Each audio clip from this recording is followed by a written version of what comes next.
سب سے پہلی بات، انسانیت کا اور نوع انسانی کا ازلی اور ابدی دشمن وہ ابلیس لعین ہے۔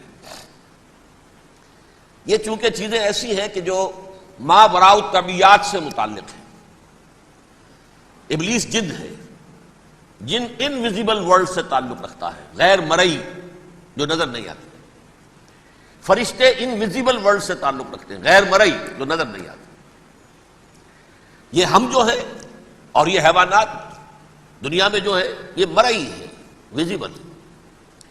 آج کا عام ذہن جو انسان کا بن چکا ہے، سائنٹزم جسے کہا جاتا ہے، سائنسی نقطہ نظر، اس کا عام لوگوں پر بھی اثر یہ ہوا ہے کہ جو انویزیبل ورلڈ ہے اس کی باتوں کی طرف توجہ نہیں کرتے۔ ہاں عقیدہ تو ہے کہ ہے، جن بھی ہے، فرشتے بھی ہیں، لیکن کوئی ان کی اہمیت ہماری نگاہوں میں نہیں۔ ساری نگاہیں مرکوز ہے visible world, physical world. Meta physics کا تو مضمون بھی اب سمجھ رہے ہیں کہ ختم کر دینا چاہیے، یونیورسٹیز سے فلسفے کے ڈپارٹمنٹس ختم ہو رہے ہیں، کیا ضرورت ہے اس کی؟ اصل شے یہ دنیا ہے، یہ عالم ہے، یہ کائنات ہے، یہ مادہ ہے، یہ حیات انسانی، حیات دنیاوی ہے۔ اس پر میرا جو مارکت الارا مضمون تھا 1967 کے جون میں جو چھپا تھا، اسلام کی نشرت ثانیہ کرنے کا اصل کام، کہ جو عہد حاضر کی جو تہذیب ہے اس کے 3 بنیادی اصول کیا ہیں؟ خدا ہے یا نہیں ہے چھوڑو، اس بحث پہ نہ پڑھو، کائنات تو ہے نا، مادہ تو ہے نا، روح کوئی شے ہے یا نہیں ہے کیا پتا، کسی نے دیکھی نہیں آج تک، لہذا اس کے بارے میں گفتگو کا فائدہ کیا ہے؟ وقت کا سیاح۔ عالم آخرہ کوئی ہے یا نہیں ہے کیا پتا، کس نے آ کے بتایا مرنے کے بعد، لہذا اس بحث میں نہ پڑھو، یہ عالم دنیا تو ہے نا، اٹس ویری مچ پریزنٹ، لہذا ساری توجہ اس پر صرف کرو۔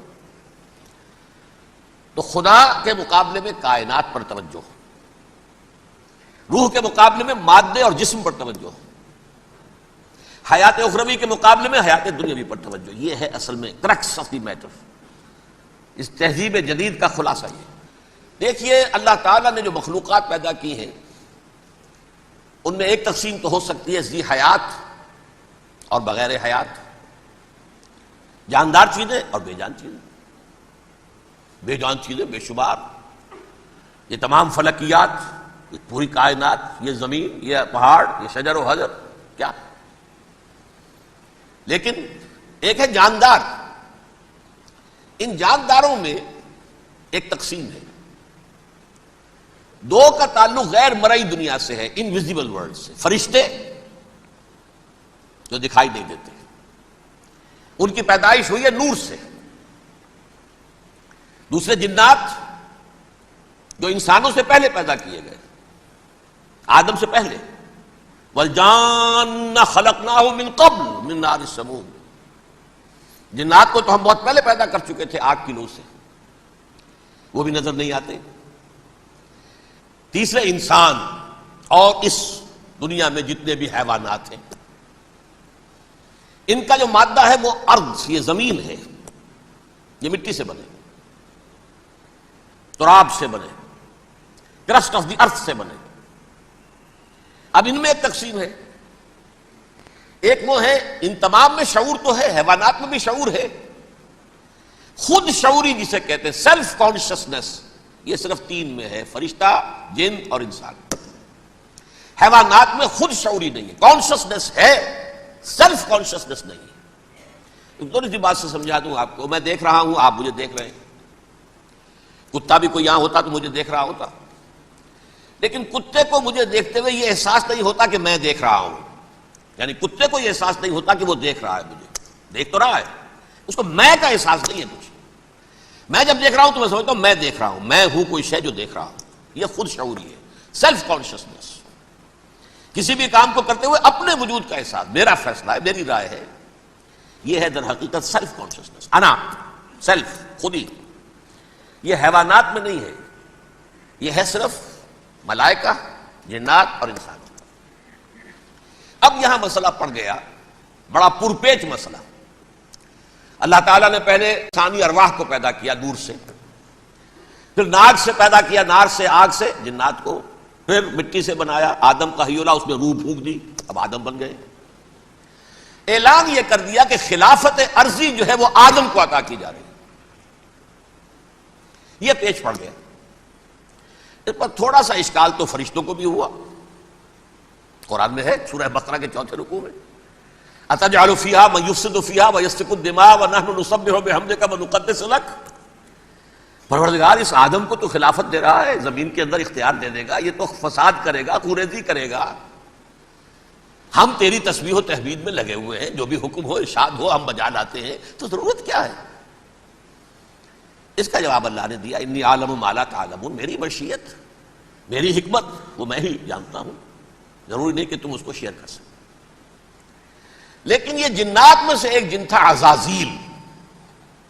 اب دیکھیے کہ جنات کو ایک قرب حاصل ہے ملائکہ کے ساتھ. کیوں؟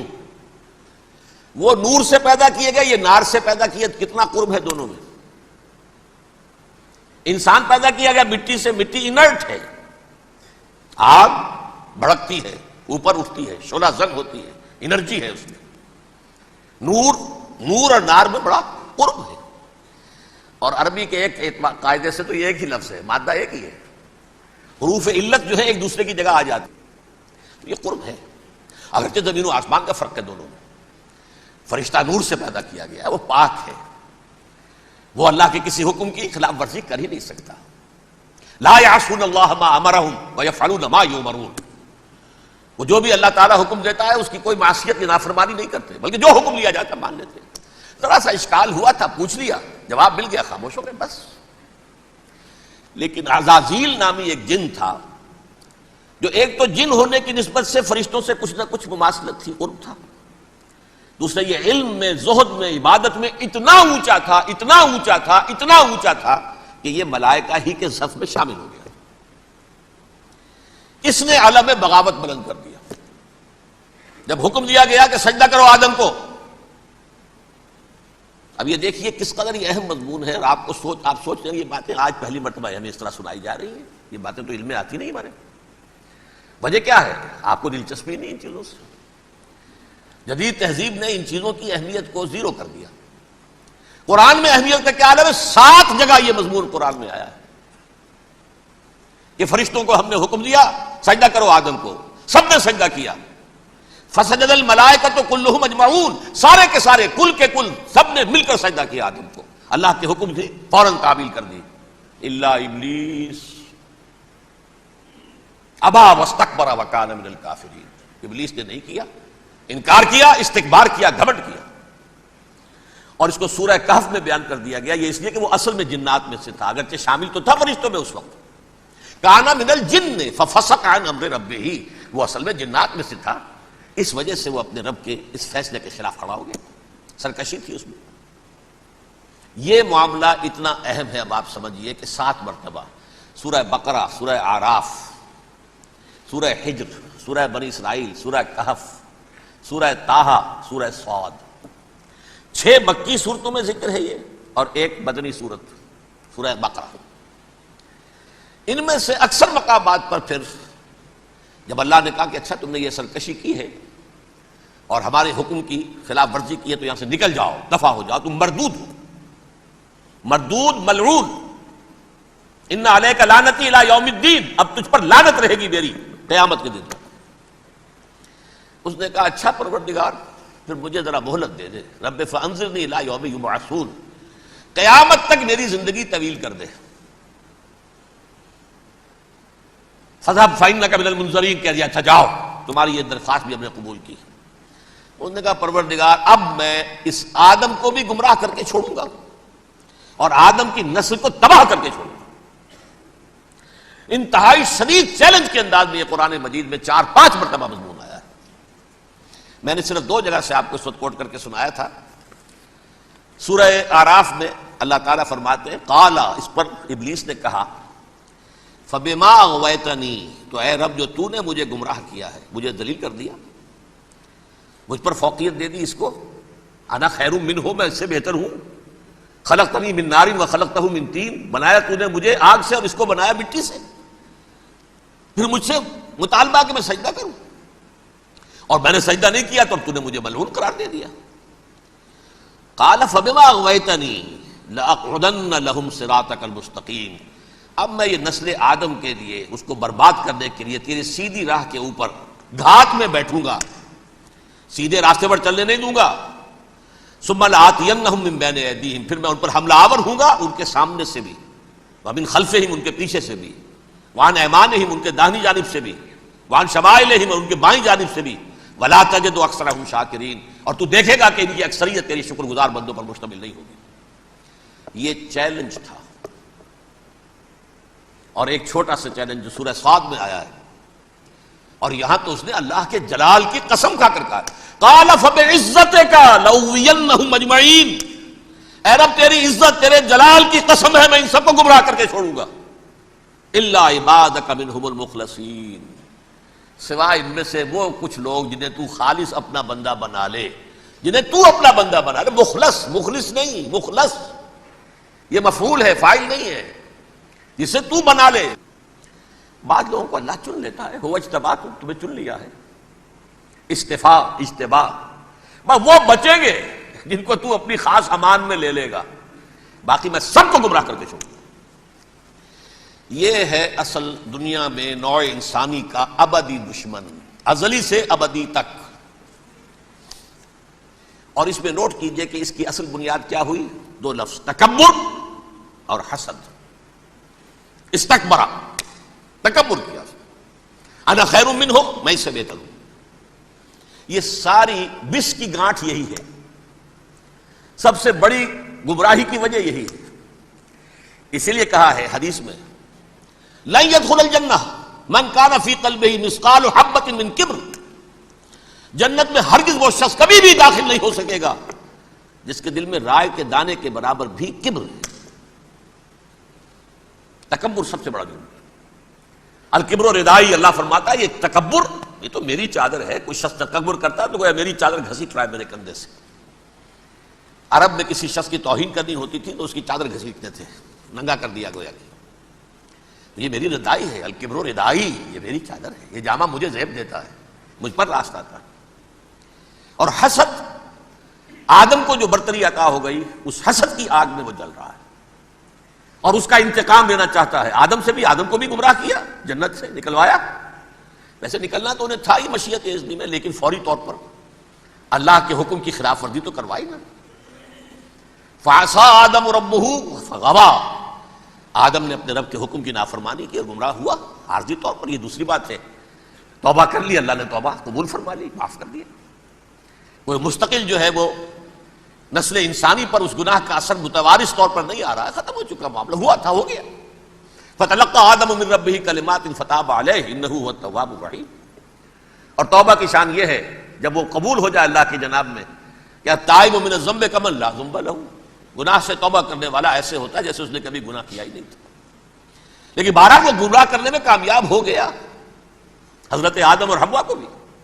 اور نوع انسانی کی عظیم اکثریت، عظیم اکثریت، عظیم اکثریت اس کے داؤ میں آئی ہوئی ہے. نہیں، کتنے ہیں وہ عباد اللہ المخلصین، الا عبادک منہم المخلصین، کتنے ہیں جو واقعتاً خالصتاً اللہ کے بندے بن گئے ہوں، جنہیں اللہ نے اپنا بنا لیا، اپنا قرار دے دیا. اب اس کے ساتھ نوٹ کیجئے، اس ابلیس کے ساتھ ایک فوج بھی ہے جسے قرآن مجید میں کہا گیا ہے یہ اس کی پارٹی ہے، حزب الشیطان. یہ اکیلا نہیں ہے. ایک تو وہ عزازیل ہے، اس کی طویل ترین عمر اللہ نے دے دی، وہ تو قیامت تک رہے گا. باقی بھی جنات جو ہیں ان کی نسل میں سے، جو اس کی نوع میں سے، اس کی نسل میں سے، جنات کی عمریں انسانوں کی عمروں سے زیادہ ہیں، بہت زیادہ ہیں. لیکن پھر بھی اتنی نہیں ہے. یہ خاص ہے اس کا معاملہ کہ اس نے کہا تھا رب انظرنی الی یوم یبعثون، مجھے دے دے مہلت اس وقت تک تاکہ میں ثابت کر کے دکھا دوں کہ جسے تو نے یہ خلافت دیا یہ اس کا اہل نہیں ہے. Let me prove this point. ولا تجد اکثرہم شاکرین، تو ان کی اکثریت کو شکر گزار نہیں پائے گا. وہ ابلیس جو ہے وہ ریکروٹ کرتا ہے اپنے فوجی، اول تو خود جنات میں سے جو اس کے نمبر 1 لشکری ہے. قرآن مجید میں اس کا اشارہ دیا گیا ہے انہو یراکم ہوا وقبیلہ من حیث لا ترونہم.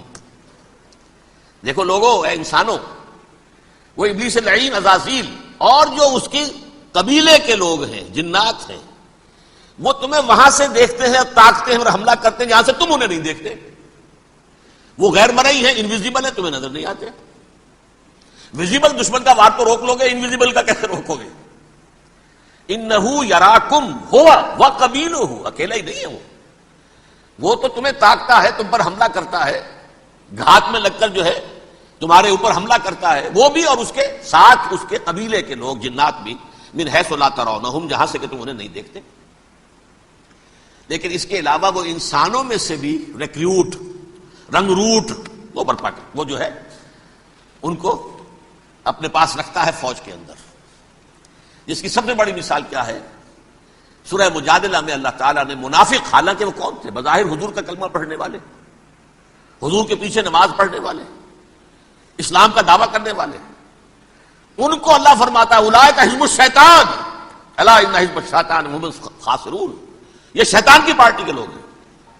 وہاں مقابلے میں آیا ہے اولئک حزب اللہ الا ان حزب اللہ هم المفلحون. یہ دو پارٹیاں ہیں، حزب اللہ اللہ کی پارٹی جو اس کے مخلص بندے ہیں، وہ اللہ کی پارٹی، اور جو شیطان کے مرید بن گئے اس کے ہاتھ پر بیعت کر لی، لہذا وہ اس شیطان کی پارٹی کے لوگ ہیں، چاہے وہ انسان ہو چاہے جن ہو. تو انسانوں میں سے بھی اس کے حزب میں، اس کی پارٹی میں اس کے ایجنٹ ہیں اور بہت ہیں، بلکہ بہت سے تو ایسے ہیں کہ جو جنات کے بھی کان کتر دیں، ان کو بھی شیطنت سکھا دیں، پڑھا دیں.